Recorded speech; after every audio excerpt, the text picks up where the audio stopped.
background. So I'm Brian Cohn. I'm a PhD in computer science. I have a background in computational biology. And today I'm going to be talking about the virtual drawing board and going back to it. So really, I think of myself as someone who's committed to understanding and exploring health. And I try to do that by seeking, breaking, reinventing, exploring different ways to mess with biomedical technologies, and mostly through evaluating whether old hypotheses remain true. I would say I'm honored to have honored to have a chance to talk to you about some of my experiences. In particular, this one isn't one that worked out the way I intended. It actually is a project that's now shelved, but it's important to me. It's an experience going through the full process of trying to translate different pieces and getting different pieces of value out of a project. And ultimately, things have pivoted in different directions, but it's really a story. So let's hop in. So, quick background on me. I got my PhD in computer science at USC Viterbi. Before that, I was a computational biologist. That was my undergrad training.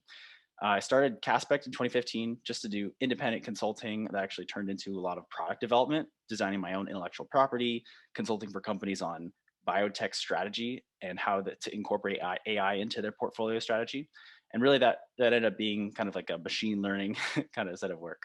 I also am a co-founder of Adventure Biofeedback, a company that's making the ultimate telegame therapy for speech language pathology. And finally, I am the newly minted director of research at Obvio Health, which is a virtual clinical research organization. And the aim there for my division is to build AI-driven secondary and sometimes primary clinical endpoints using artificial intelligence, creative ways of extracting data from existing devices, and also some new devices as well.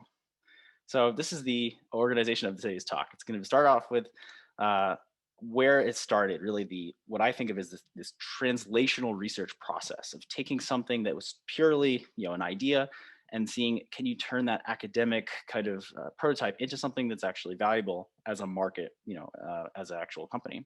So let's jump into Project Insight, smoothing tremors virtually. So this was a hackathon, the Creating Reality Hackathon. It was hosted at USC. And with some team members, I was able to put together a basic prototype that while in VR, if someone has a pretty shaky hand, it's going to be really tough for them to do this nose to finger test. It's actually a common clinical task.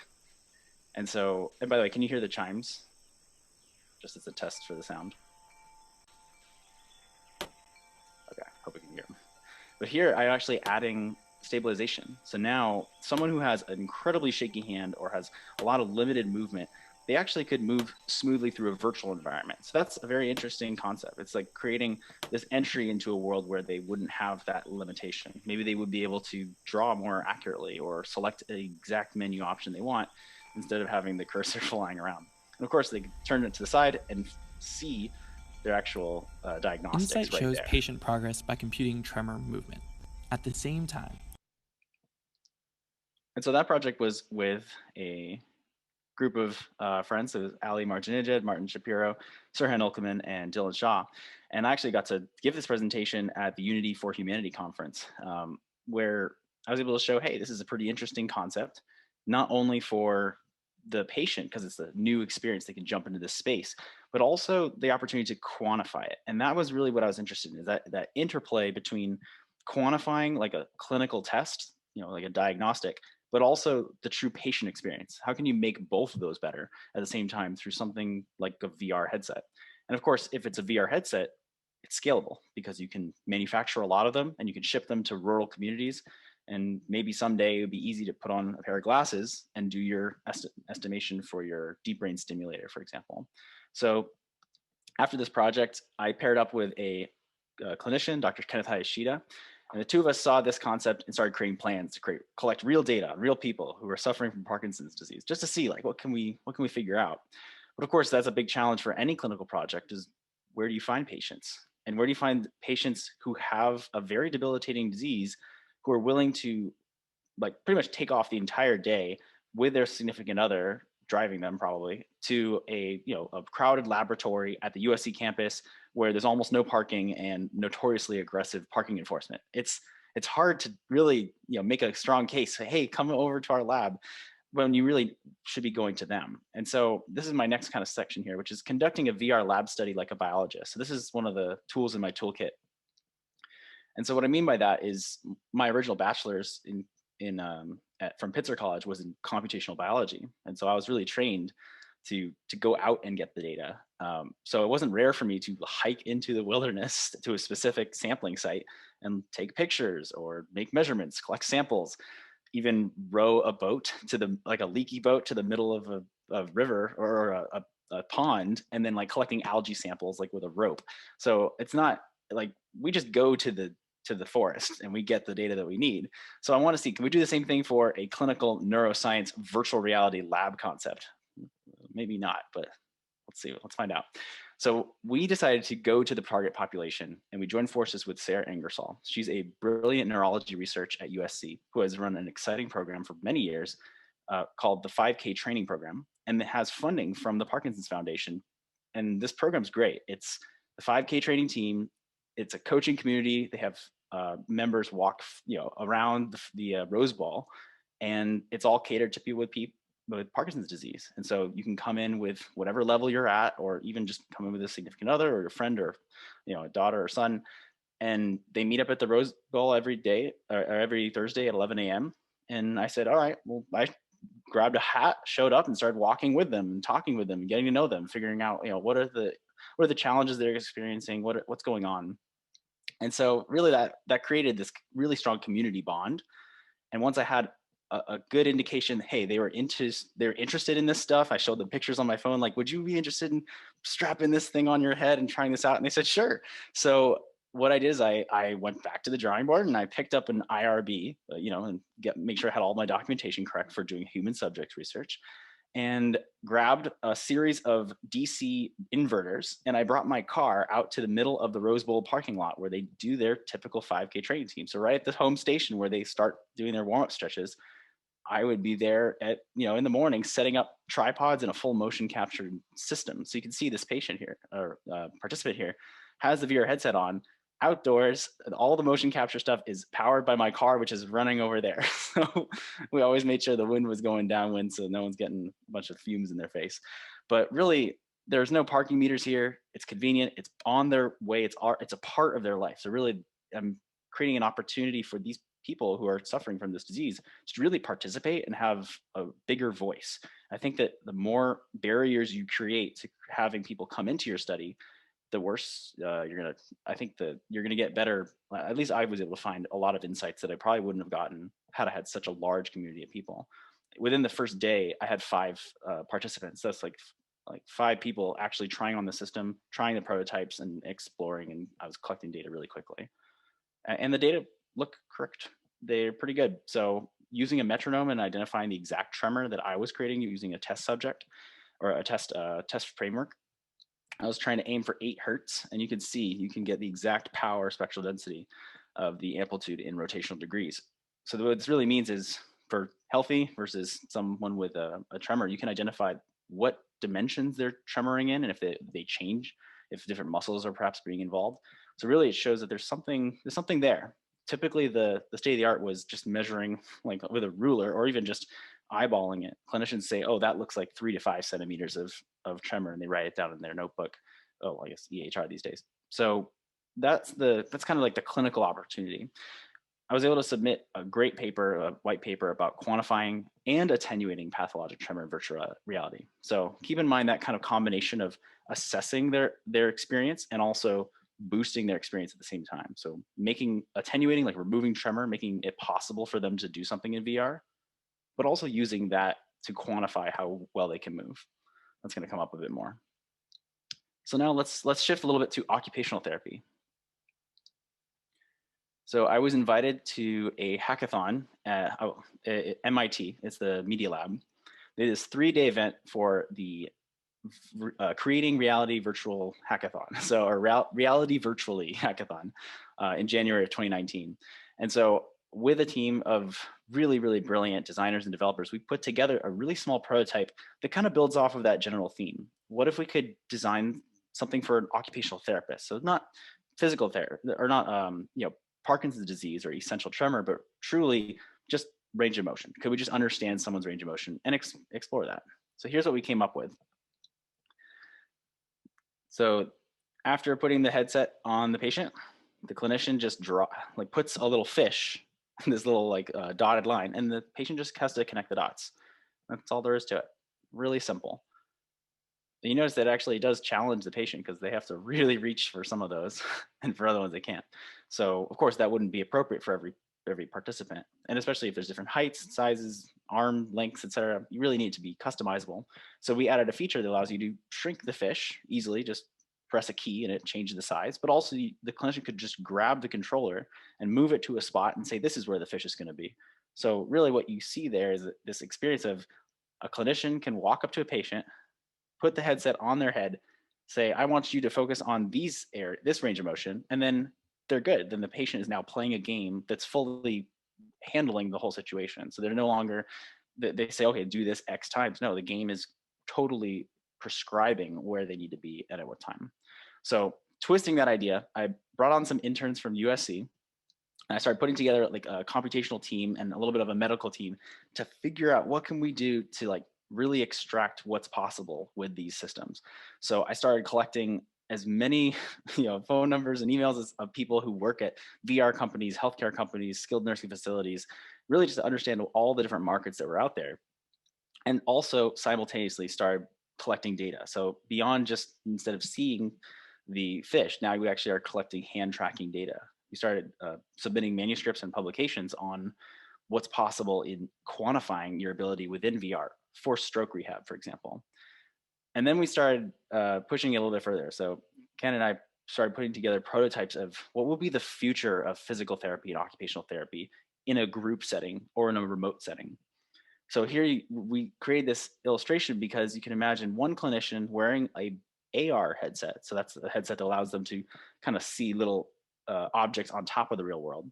They could actually walk from patient to patient to patient, seeing every little task that each of these patients are reaching for, and can edit them and say, "Oh, you know what? Actually, you're doing quite well. Why don't you do a little bit of movement over here?" And they can just pinch in the space and just it's like magic. Like, "Oh, here, just grab these points." Or similarly, you could imagine a dotted line here where both of these patients are at home, completely remote. So they would be experiencing this really combined virtual space where the clinician could create really appropriate demands off of the patient, and the patient could be having fun playing a game. Ultimately creating these distributions of the green points that you can hit and the red points you can't hit, and then really studying this edge. And of course, for people who have a shaky hand, smoothing it out for them so it's a little bit easier. So right here, this little transition here, this is really the challenging intellectual property that I developed for this project. And really that was the AI innovation. It was, how can we remove the clinician from the space so the clinician can work with another patient? Or how can we let one clinician work with 5 patients or 6 patients, 20 patients maybe, as opposed to just one at a time? So this is the kind of AI innovation. So we're collecting a virtualized model of the upper body and upper extremity. We're measuring, of course, in every moment where the controller is, because that's what the VR system gets you. But what we started building, and this is of course with conjunction with the interns that I brought on, is this estimation of the manifold of the just right challenge. So the just right challenge is this concept in occupational therapy and in many types of therapy, where you want it to be just challenging enough, but not too challenging.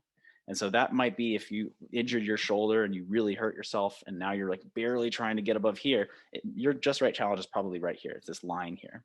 So the idea with this product is, if we could have someone play a game or move around and procedurally generate that manifold, from that manifold, you could create any number of video games that would always work for that patient.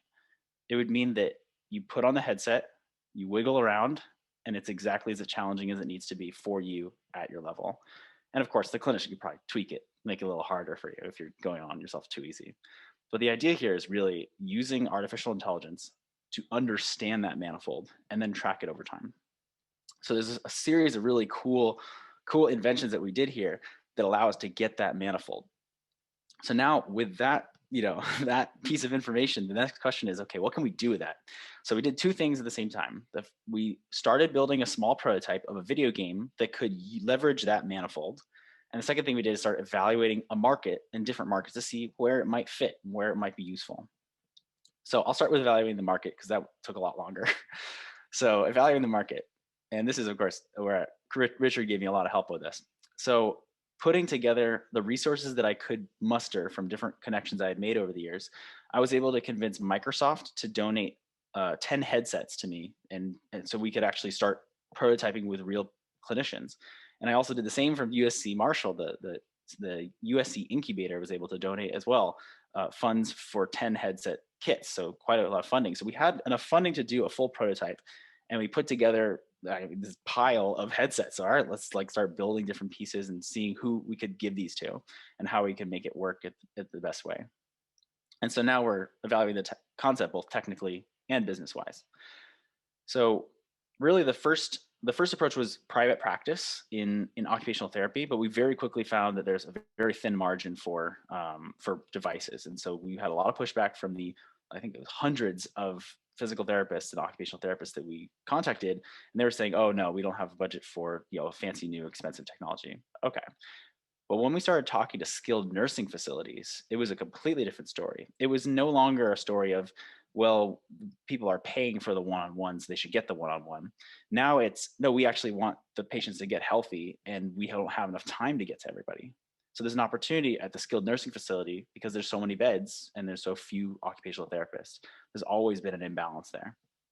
So we were looking at some of the statistics, and I was able to connect with a USC group called the Health Tech Consulting Group. And we were able to put together a series of evaluations with skilled nursing facilities in California to figure out what would work and what wouldn't work and how many patients could actually use it. And of those, which ones would actually benefit from it. We found that it was 21 to 34% of the patients within any of the skilled nursing facilities that we asked could use and benefit and receive reimbursement for this particular type of therapy. And of course, they would need a budget to adapt and try new technology. So there's some investment there. So then I created a sales pipeline for research. And so this is something Richard recommended I do. I think of research as kind of a sales pipeline where you have nothing to sell, and all you want to do is just learn and really get to know all your customers and really understand the segments. And so for every customer or person who I would reach out to, I would try to have multiple interviews with them. So the first interview would be, very informal, trying to understand like basically what they do. And then later down the line, they start telling me about like, oh, actually we have all these financial problems, or actually these are the type of patients that I'm really struggling with. And so you really, after a couple interviews is where all the big insights come out. But also for each of those interviews, I would try to get multiple referrals from each person. So it really quickly got huge. So this page goes on and on for days. But eventually I would move people from the not contacted to the in contract panel, so that we would slowly be learning about them, understanding them, and then in contract would mean that I've sent them a headset for them to do some evaluation. And so here's what I've learned. The market for kind of embodied health shows that occupational therapists really don't use them. There really is very little technology being used outside of EHR in the occupational skilled nursing facility space. It's really just not something that's been invested in at the level that you might want. Really, you walk into a SNF and it's nothing there. It's a few tools, a few evaluations, typical goniometer, but really there are a lot of technological advancements there. Now, of course, you'd have to make a case for, does the technology actually make the care better? And of course, that's a huge part of this. But even at the base, there's really very little technology out there. So here's where that gets important. There was a change in the way Medicare was doing their reimbursement. It's a thing called PDPM, and I'm sure you can Google it if you're really interested. It's a big change for the industry. But before, it used to be that if you keep a patient on your site and you continue billing and billing and billing and billing, that would be the best way to make lots of revenue as a SNF. Now, that's no longer aligned with the business model. So now Medicare is really encouraging you to do group care and to get people out of SNFs as fast as possible, which means that people are getting healthy and out and back in home and in home care or something equivalent. And of course, under all of this, they're always trying to prevent people from readmission to the emergency room or into a hospital. So this is the question: is now that Medicare has made this a priority, that group care with 4 to 6 patients would definitely save SNFs money versus if they had occupational therapists only really working with 1 patient at a time. The issue is that actually doesn't work. And I was really curious, like, why is that? So in the interviews, what I learned is group care does not work for them in spite of PDPM saying that it should work. And the reason why is because of reality. It's that people can't be paired up. You can't take someone who has a stroke and another person who has a stroke and expect them to both be manageable with completely different experiences. You have these huge ranges of injuries. Maybe this person has a shoulder injury, and this person has a full spinal injury. So you can't really set them up. And of course, if you have to wheel them all into the therapy room, it's going to take a long time to really set up a group care because everyone really is unique. And really, that's the value proposition that I was able to build out of this. Is that, of course, we want to reduce the pain someone experiences while doing VR, but really, the value proposition the skilled nursing facilities are looking at is, oh, there's a squirrel, sorry, um, on my patio. So there's if we really want to reduce the cost, right, and bring convenience to creating this group care. So really the premise is, if you can make a device or system or process that makes group care as effective or more feasible than single person care, you will make the skilled nursing facilities thousands of dollars a month on their bottom line. So that's the premise of the business, of the idea. All right, so now let's do some more data collection. So I interviewed a ton of physical therapists, occupational therapists, more and more SNFs. So I'm just getting more and more of this information. And finally, I got to the point where I said, you know what, we're at a point where there seems to be some demand. There seems to be a reimbursement pipeline. We have enough people who are like, yes, I would like to try this with my patients. All right, let's build a video game. So Sammy's Space Smoothies. So over the course of a few weeks, while doing the market research, of course, I brought together some USC computer science students as well as some commission, like some art students in the animation department, to put together a game called Sammy's Space Smoothies. And the premise is, you are Sammy, and you are a small chimpanzee who has escaped the NASA space program. You're flying on your own in the middle of the outskirts of space, and you're just trying to make a new life for yourself. So you are in your space machine and your spaceship, and you're just trying to sell smoothies out the back of your spaceship. Really the entrepreneur we all want to be. And so this is what we ended up with: Sammy's Space Smoothies, a true smoothie abduction. And this is with Kobe, Jared, and Parker. And so the four of us put our work together to take the work that the other group had achieved with the manifold estimation of the Just Right challenge, turn that into a game. So that's this challenge. Here's what we came up with. So you're in this space, you can see a little asteroid outside, and you get some stars, and you're in a very simple space, and your goal is to make smoothies, but unfortunately it's space, so your ingredients fly all over the place. But where are the ingredients you actually need? So for example, you get a recipe of a strawberry, banana, grape smoothie. Well, you need to go grab strawberries. So the strawberries are in around you, so you have to grab them. And of course, they align with the manifold that is the Just Right challenge. And here's what that kind of looks like. Here I'm grabbing the last ingredient, the last strawberry, way out to the side, hit the button to blend the smoothie, and the smoothies start flying off into space for your customers to pick up. And there's little spaceships that buzz by too. So really, it's fun. It's like interactive experience. It's challenging because it puts things in a position that are hard to reach deliberately. But of course, as a clinician, you want to have a little bit more control. We made this clinician interface, so you can see that, oh, this patient is doing that activity. You can connect with the patient, maybe send them a text or audio message. You can add more tasks, export a report to a PDF, or just see how many reps are doing and just get a basic idea how they're doing. And so really what the last few slides shows is that there are multiple different elements of challenge that is required to achieve something like that. It's a technical challenge, a regulatory challenge, and a clinician education challenge, and also a little bit of the patient challenge too. I'll get into a little bit why the patient challenge is smaller than you might expect. But first, the technical challenge is, if you have multiple devices, a phone and a VR headset in an unknown environment, you have this very challenging internet service provider that you have to deal with contracts between connections, opening sockets and closing sockets with different security protocols. And of course, it's a hospital, so often these skilled nursing facilities will have different Wi-Fi problems, like things like VPNs and other ways of clamping down on things that would help this game development. On the regulatory side, you need to make sure that it works and it's safe. So things like class 1 device classification would probably be appropriate for this. And there is some precedent under 510K literature, but I would say that there's some elements that really need to be in there. So for example, I set up this filter so the clinician could press a button to register where the patient's head was. So if they stand up, it like immediately says sit down, like, go back to your station, like go back to making smoothies. So the patient doesn't move out into a position that might get them injured. Or similarly, if they're moving too quickly, it puts up a slow down notification, and maybe that would also ping the clinician so they can step in. So really it's trying to automate the safety as well. So there's actually opportunities to make group care a lot more monitored and a lot more safe. And then finally, the clinician education challenge, which is you have to make this really easy for them, because they really need to be able to do this while having a conversation with someone. It's one thing to hand someone an application and ask them if they're capable of using it, but if they also are playing this challenging tightrope walk where they have to appease the patient and answer their questions and carry on small talk, or even like be collecting information about them while also setting up this technology, it becomes a big challenge. So you have to keep it really simple so they can do that rapidly, or even muscle memory.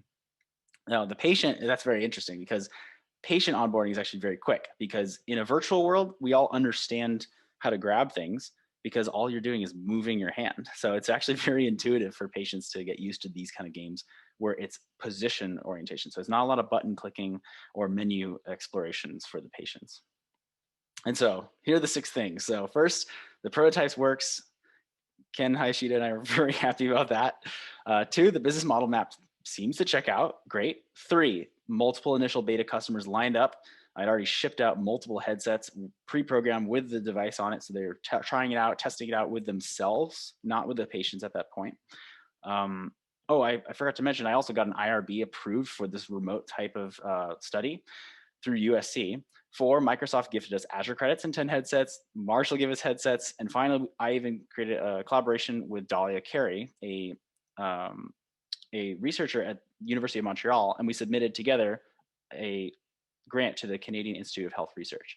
So really, with all these things, you would have thought that this is going to work out really well, until the COVID-19 pandemic, where everything changed naturally, and SNFs became one of the most expensive, dangerous places in the world. It became all of the SNFs went in the red, because clinicians are saying, oh, don't go to a SNF, go home, because you'll be safer at home than in the SNF. So of course, it's a question of risk. And of course, in preventing the spread of coronavirus at this point, they were rationing PPE. So why would you dare put multiple patients in the same room at the same time? It would be dangerous. And also, any extra minutes that OT is spending with a patient is just endangering them. So actually, a lot of OT was kind of held off, and so they would do as much as they could in a more limited capacity. And of course, this happened for skilled nursing facilities across the world, but in my market in California, this was a huge challenge. So now we move to the pandemic pivot. So these are some of the challenges that really the pricing model is something that doesn't work today. That's fine. It's that the assumptions about the business model have changed. But these are some of the things that I learned through this pivot, is that we really developed a portfolio of trade secrets for network reliability, for VR-based AI inference, and clinical reporting. And all of the technologies built in each of those core fundamental pieces creates this really great portfolio that can be applied to many different types of clinical areas. The second piece is that looking into the future, there are a lot of long haul COVID patients, people who are in skilled nursing facilities who have had really debilitating COVID symptoms for a very long time. They're becoming an underserved demographic because OT care is so hard to provide to them. So if there's an opportunity to sneak a headset on the patient and then sneak out of the room and then continue the proctored experience through the web, even if that's just across a door or a threshold, that could actually make for a safer environment for that patient. And third, this could actually help them guide exercises at home. So not just for the skilled nursing facility, but also once they deploy the patient, say, hey, we're going to discharge you, but you need to show up on your VR device twice a week, for example. So it creates a paradigm for adherence and also for long-term care. So these are some of the elements that are hiding away, tucked away, nice and safe, that will definitely carry forward into projects that I work on in the future. But also, who knows? It might come back. This may not be the last you've heard of Caspect Reach. And so now I'm going to talk a little bit about another project that I'm working on that now, because the Casper Reach project has kind of, come to a bitter close, I'm going to talk about Adventure Biofeedback, which is a new project. This is a project about speech therapy, and it's an AI healthcare startup. So it's really, I think the words therapy, AI, and healthcare are very common in my in my Word documents. So really, the idea here is to make the world class game of occupational therapy for the voice. So really, it's proctored teletherapy. So when you think about voice therapy, you might think of maybe your son or daughter, or even yourself, sitting with a clinician, making noises, trying to position your mouth in the right way. And really, you're totally leveraging that clinician's ear. They're like professional musicians. They can really understand what to do and how to encourage the patient. Even these really young kids, 2 to 5 years old, even, they can really encourage them and make a huge difference. So what we decided to do is, can we do that digitally? Can we make an augmented version of the speech language pathologist that can truly leverage all the tools we have today? I mean, you're looking at, if you ask Alexa for something, she'll bring up the Google result. I mean, there's a lot of technology out there that's great at listening to our voices, but not at child's voices, and definitely not children's voices who have debilitating neuromuscular problems, so things like cerebral palsy or apraxia. So the idea here is to really make it more fun. So we paired up with the West Coast Consortium for Technology and Innovation Pediatrics to really bring about something new in this space. So this consortium has really been supporting us for the past couple of years. And so this is the vision: a whole new world of speech therapy. So you can imagine you're playing a game, you're responding to the mermaid's greeting by making the A sound, or you're casting a magic spell by making a repeating ah sound, or by hitting the notes at the right time, or you're hopping into a voice call with your speech language pathologist, and it's like a Zoom ready to go. So you have the clinician playing the game with you. So it's really this environment that can make therapy feel like a game they're looking forward to. And of course, you can call the mighty dragon, and I'll show you a little example of that in a moment. But really, if we're successful in tailoring structured audio biofeedback as a digital instrument, as a clinical digital instrument, we're really going to be able to change the paradigm for remote speech therapy, which is something that is completely taken by storm the entire industry. Towards these ends, we've been working in conjunction with the Pediatric Therapy Network, the PTN. They're a research and therapy center, a nonprofit that does physical therapy, occupational therapy, and speech language pathology. And our goal with them is to submit an SBIR in this upcoming phase to the NIH. So that's one of our upcoming initiatives right now. And here's one of the prototypes that we built. So of course, we have live speech processing, we have audiobook speech processing, we have a variety of different products that we're putting all together into this cohesive suite. This is one example of the story time voice therapy. So this is kind of like a homework assignment the parent can take home to play as a game with their kid. So you put this in front of the child and you press play. Greetings, my young apprentice. I am the good wizard. Now, in order to call the dragon, he will only answer if you hold this one note for 5 seconds. It sounds like this. Ah.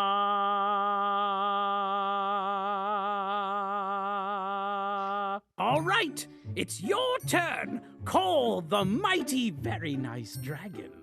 Are you ready?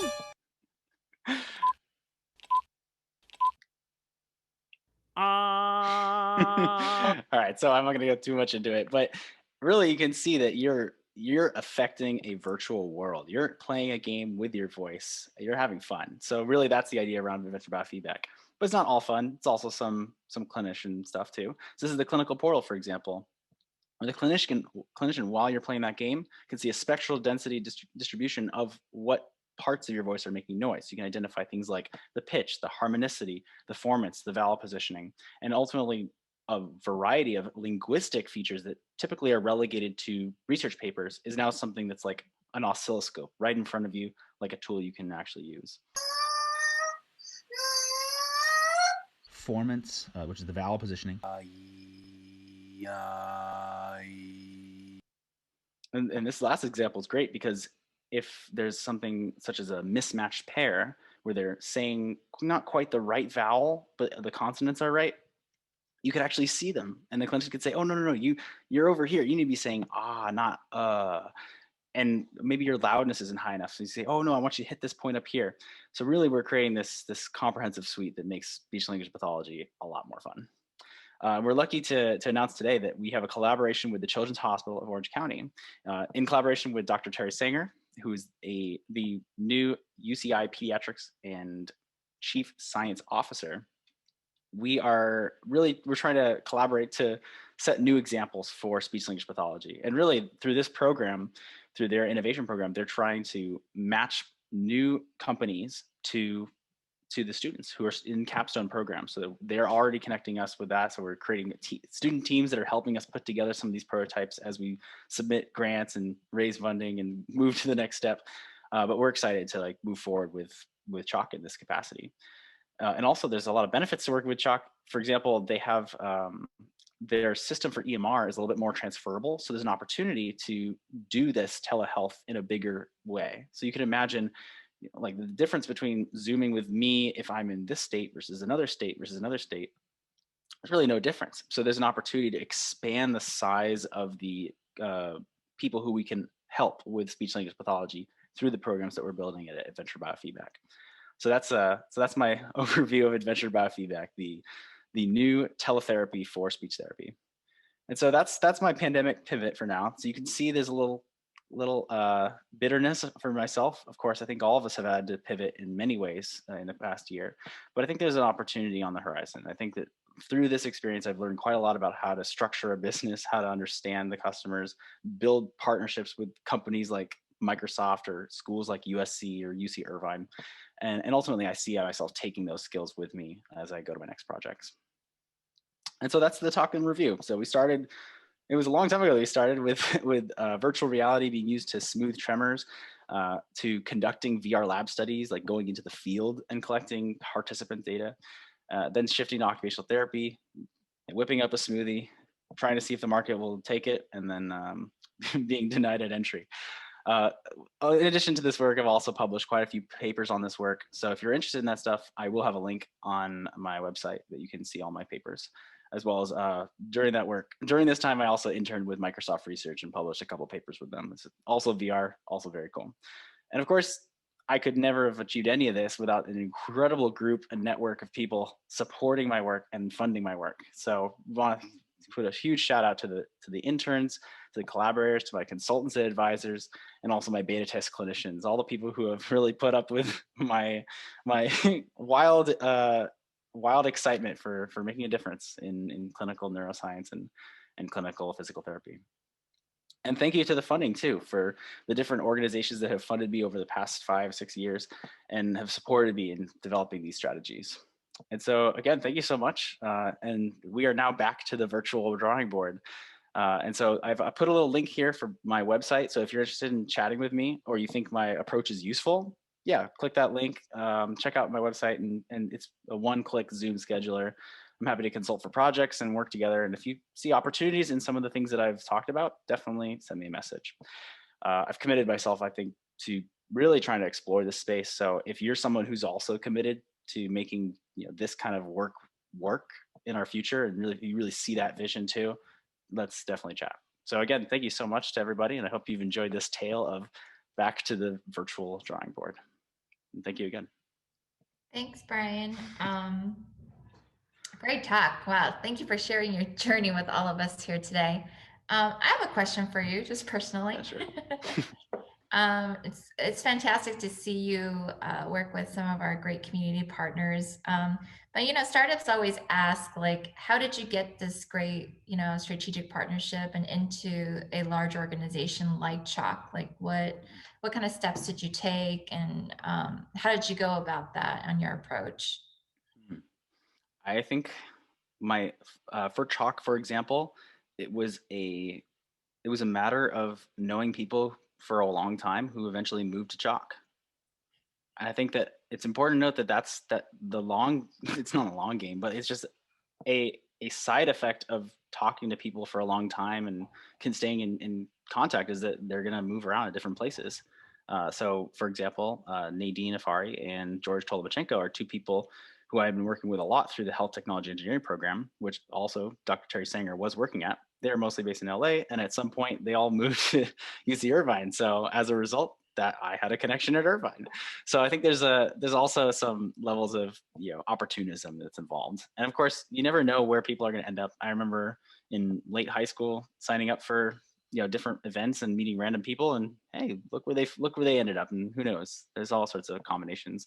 There's also people who are people who experience these clinical conditions who I've stayed in contact with for a really long time and continue to say, hey, check this out. Does this work for you? Like, and they're a part of the research as much as any of these technical collaborators. So I think there's a lot of value to just creating a community, connecting with as many people as you can, and not being afraid to introduce yourself at those big kind of meetings like this meeting. So definitely, if you have a question or you're thinking of asking a question, definitely send it. All right. You never know. Again, if anybody has questions, please put in the chat box and we'll get those asked. But I have a follow-up questions as well, similar to that. I remember the session that we had on this. So a lot of I advise you, I advise a lot of other startups, before you spend a lot of money developing something, go do some market research, and you've done extensive market research. So I remember how you're not shy. Everybody can see you're not shy, but a lot of companies don't actually know how to get started. Can you just share some of the approaches you use to even, you reached out to physical therapists and occupational therapists and skilled nursing facilities. Just talk about that journey and what methods you use, or anything that you can share to help people to know how do you actually get started doing market research. Sure. So I think there's like two kind of modes. It's hard to say like, oh, just talk to this hospital if you've never known, like for example, if I were to move to a completely new state, like California version 2, and I didn't know anybody, okay, how would I do this project, right, for virtual reality with skilled nursing facilities? Okay, so what would I do if I didn't know anybody? Because of course, I've been involved in biotech stuff for a while, so I have a lot of small introductions that I can have. People can usher me in different ways. So one of the simplest ways that I used that didn't require me to know anybody is just calling the skilled nursing facilities directly. It was really great that I would actually look. It's lists online. You can find it. It's on Google Maps. You just search skilled nursing facility, you look for the phone number, and you call them, and you say, "Hey, I am interested in learning more about these things. I am a student, or I'm working on a project, and I want to learn more about X. Do you have any clinicians who are occupational therapists?" They'll say yes. Okay, could I possibly have a quick chat with them on the phone? And they'll say, "Oh no, they're not here right now." And then you just have them take the message. You do that 5 times, you get 2 calls back.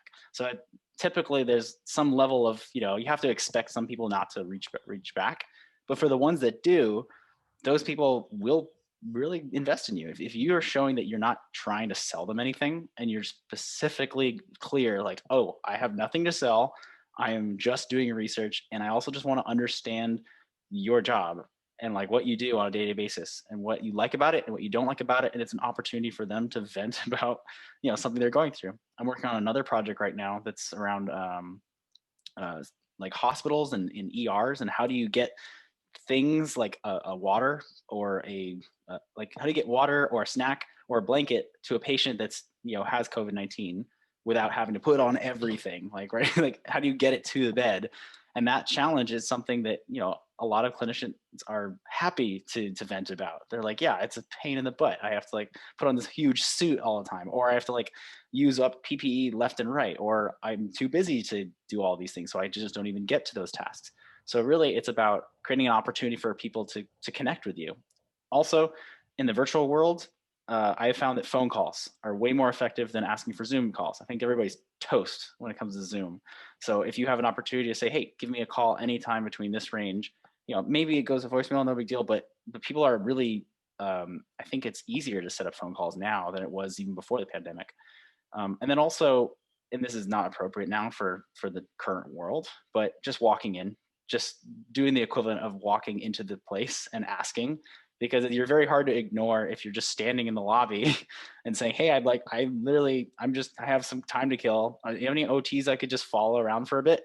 that I actually did that. And like, it's fine. You could walk around and ask them questions and even talk with their patients right there. You're just kind of shadowing.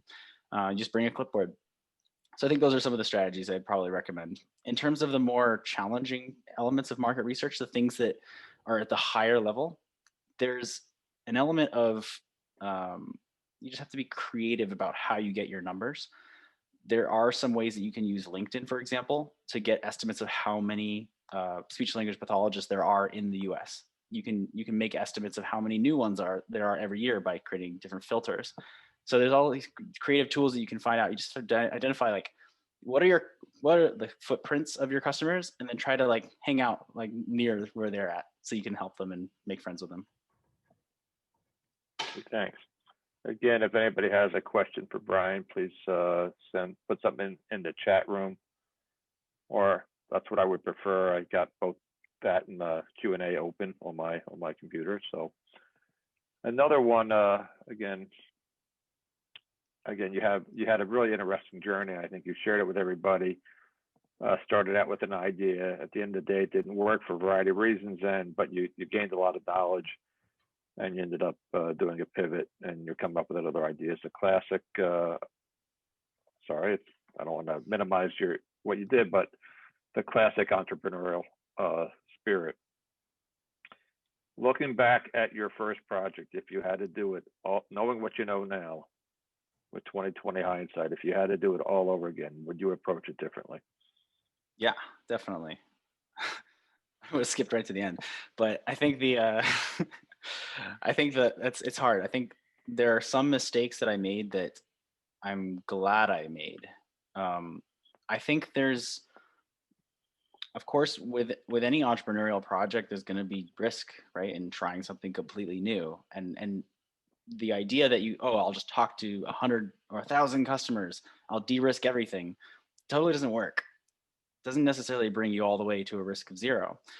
Some of the things that I found that were mistakes that I thought in the moment were mistakes, but actually turned out really helpful, were things like building an actual prototype, like actually spending, I could do something in a weekend that's good enough to like give it a shot, or like just bring it in, or I can find, even if I can grab a competitor's product and put it in this place and say, hey, does the competitor's product work? Maybe they've never even evaluated that product. Maybe that's why they just haven't had a salesperson knock on the door. Sometimes there are things that you'd think are bad moves, but actually they help you knock out assumptions really quickly. I think moving forward for my next projects, I'm very interested in, there's also this approach to style that's, with any kind of project that I work on, there are some things that you can A/B test, and you can ask, oh, would you prefer this or would you prefer this? But there's also elements that are just up to my own style. Is that the products that I do have a specific look to them, and I just dictate that. I'm not A/B testing how many buttons are on different pages. There's certain things you can just take as a given. And I think that if you're obsessed with A/B testing every combination and making sure everybody's happy, you don't actually make a statement for, hey, this is the way I think it should look. And so I think that making that illustration, for example, of the clinician wearing the AR glasses and saying that's what it should be like, and making kind of a statement, it's easier for people to say, no, it shouldn't be that way. It should be actually this way. And you learn a lot through making that. So in making a kind of like declaring, this is what I'm doing, that's when more people actually come up to offer their opinions and move forward. Okay, great. Yeah. I'm trying to think how to ask this next question, so just bear with me. Again, you and I have spoken about this before, and again, I speak to a lot of other clients, and I've done talks at this with ULP on segmentation. And I think you had in your examples, you didn't use that word, but you actually touched on that quite a bit, where you ended up segmenting the therapy market.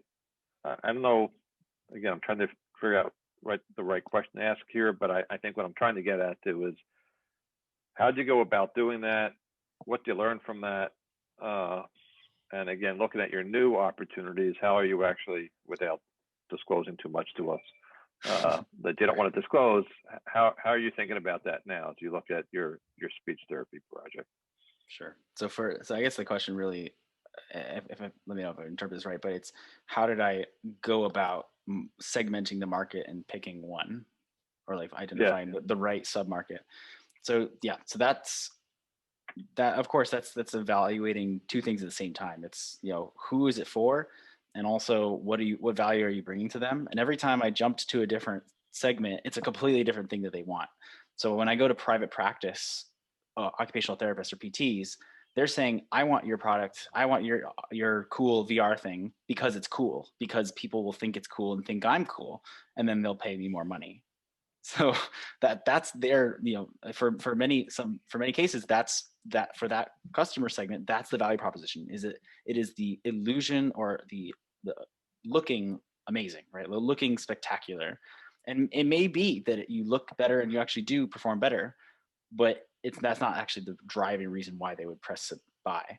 So I was specifically trying to talk with people where I was trying to identify where it would be, the reason why it would be bought by someone wasn't because it was the coolest thing, because that's very hard to compete on, because anyone could just buy a new VR headset, design a game, and say that they're the cool new thing. So I didn't want to compete in value propositions that were really up to style. Instead, I wanted to compete in value propositions that were up to meeting our bottom line and making our monthly goals.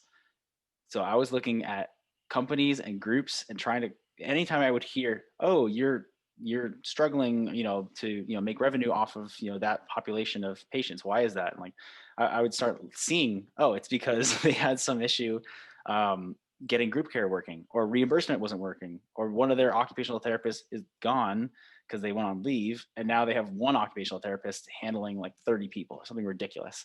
So there's all these situations where I just decided to choose market segments where the value proposition was in alignment with what I wanted as my vision for the company, not necessarily where the money was, and not necessarily where the most number of people were, because I still knew that, you know, even in a small market, there can be a really big success. And of course, if you make a good product, you can expand later. But I wanted to hit markets where their skin was in the game, and they served to lose money, not to gain money on my product.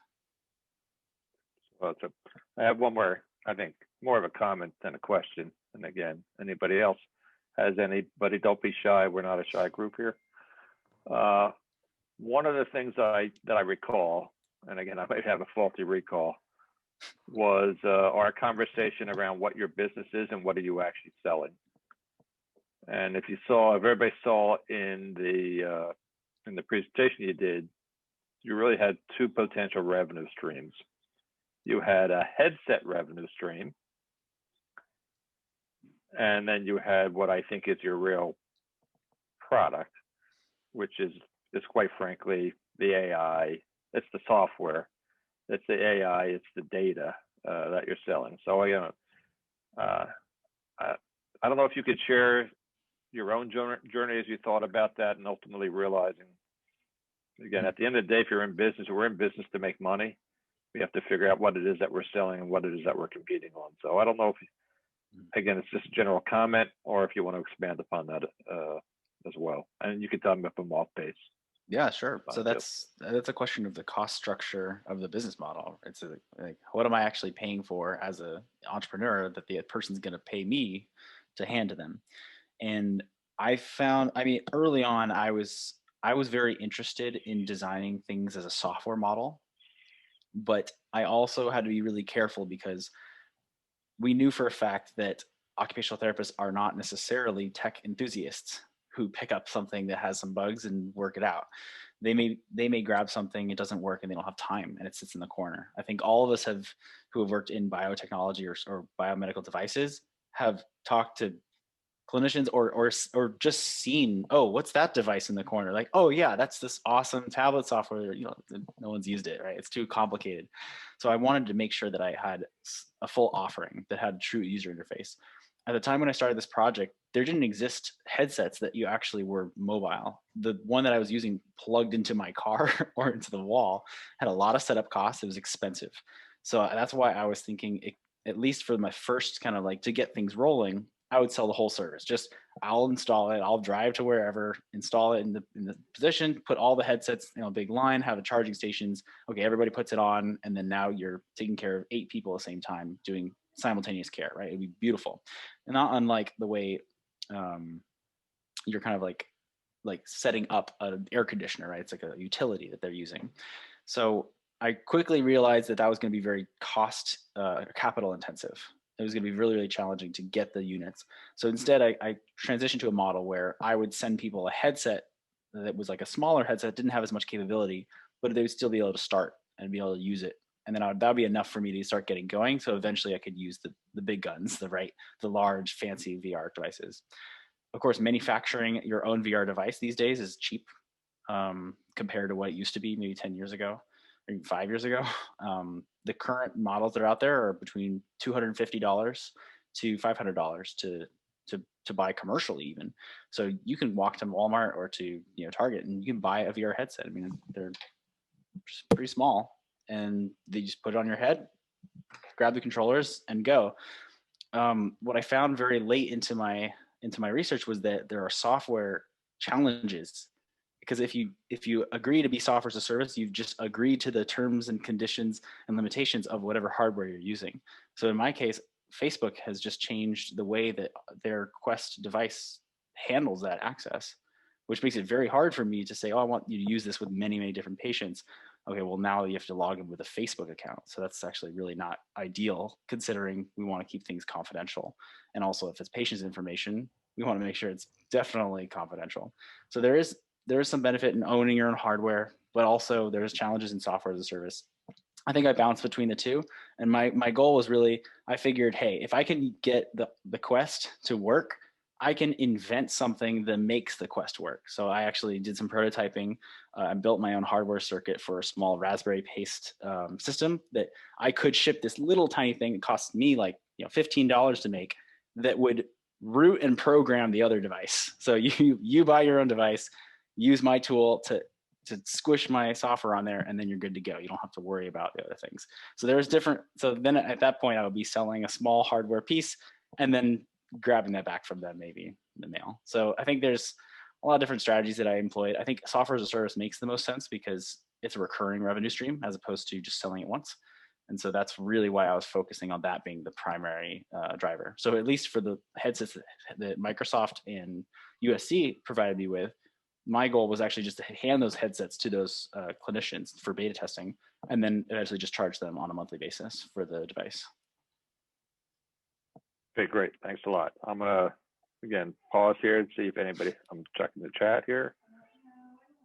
Karen, I don't see any other questions here. Yep. I wrote.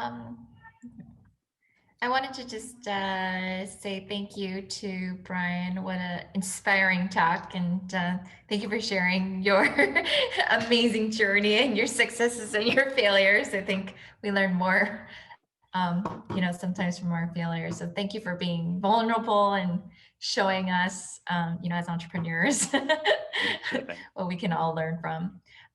Richard and the SBDC, I want to say thank you so much. I see Julie popped on and joined us. So on behalf of all of us, University Lab Partners, Biocom, and the SBDC, I wanted to thank everybody for joining us today. We'll see you next month. So OC Life is always the 4th Wednesday of every month. We'll be announcing the programming very shortly, and we look forward to seeing everybody at the next one. So thank you, Brian. Thank you so much. And we'll see you soon. Take care, everyone. Bye-bye. Take care. Take care. Thanks a lot, Brian.